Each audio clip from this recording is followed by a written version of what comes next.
Creamier than silk, fluffier than its competition, and more cooler to look at than other stores, Krispy Kreme has a place in our heart and has easily become a household name while simultaneously putting you in the middle of an episode of how it's made.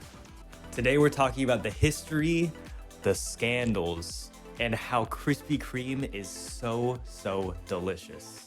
This is the precise information you need to know to get educated on Krispy Kreme.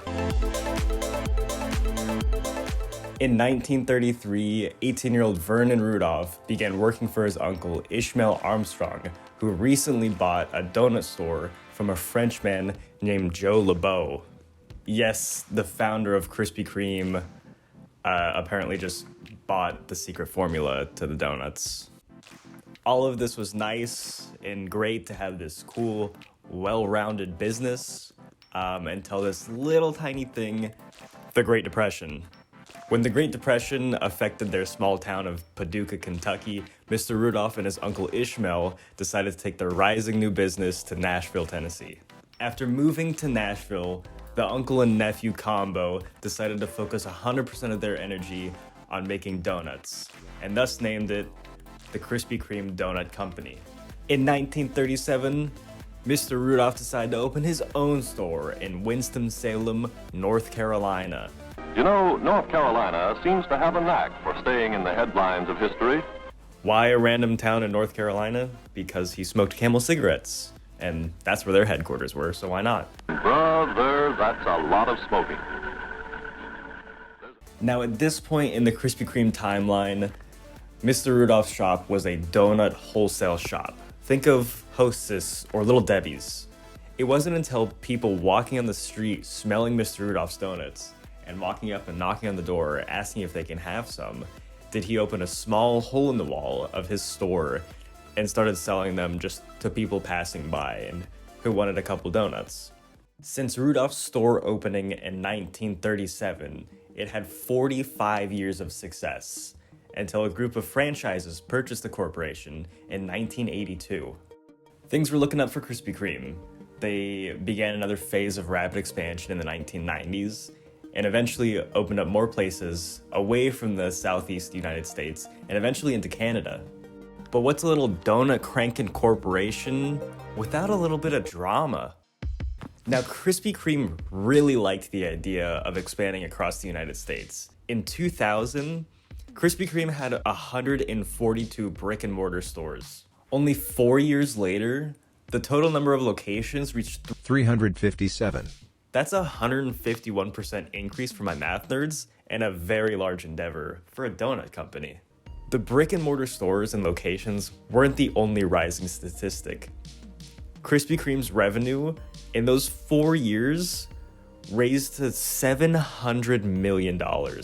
Now here's where the drama starts. In 2004, while Krispy Kreme was rolling in their new dough, the US Security and Exchange Commission, or the SEC, started investigating sketchy accounting practices involving this company. Krispy Kreme was allegedly, don't want to get sued here, withholding information from its investors and shareholders like earnings reports and quarterly earnings. And the results they did decide to share were allegedly inflated. All this bad media attention tanked their stock prices to an estimated 75%. CEO Scott Livingood, attributed the poor results to the low carbohydrate diet craze, which didn't hold any weight, because similar competitors like Dunkin' Donuts were not affected at all.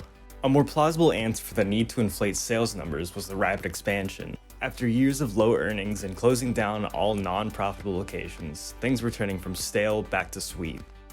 In May 2016, the German investment firm JAB had a sweet tooth for Krispy Kreme and decided to buy the company for a creamy $135 billion. I'm not sure what menu they were looking at, but you can just get like a dozen for like $8. The investment firm JAB took Krispy Kreme off the public market and back into private ownership, where they jelly-filled better business practices for the next 5 years. On August 25th, 2020, the first Krispy Kreme vending machine was launched in North Carolina, featuring 3 packs of donuts available 24 hours a day. In September 2020, Krispy Kreme introduced a seasonal pumpkin spice donut collection. Things are now back and sweeter than ever. The company went public again on the NASDAQ on July 1st, 2021, under the name Krispy Kreme Incorporated, or under my personal favorite ticker, DNUT. Now that we have a history of the Krispy Kreme company, let's talk about why it's so delicious.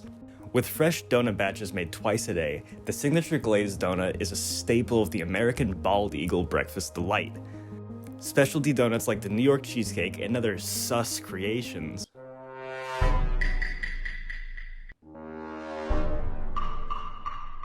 are made once a day. And the best part, you get to see the freaking conveyor belt covering those sweet round cakes in some creamy, warm glaze.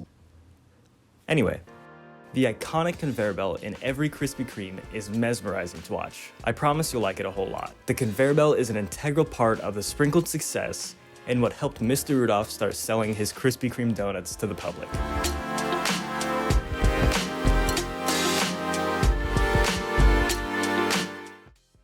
Thank you so much for watching. I'm Matt. Hopefully I made you guys laugh, so thanks so much for watching and I love you.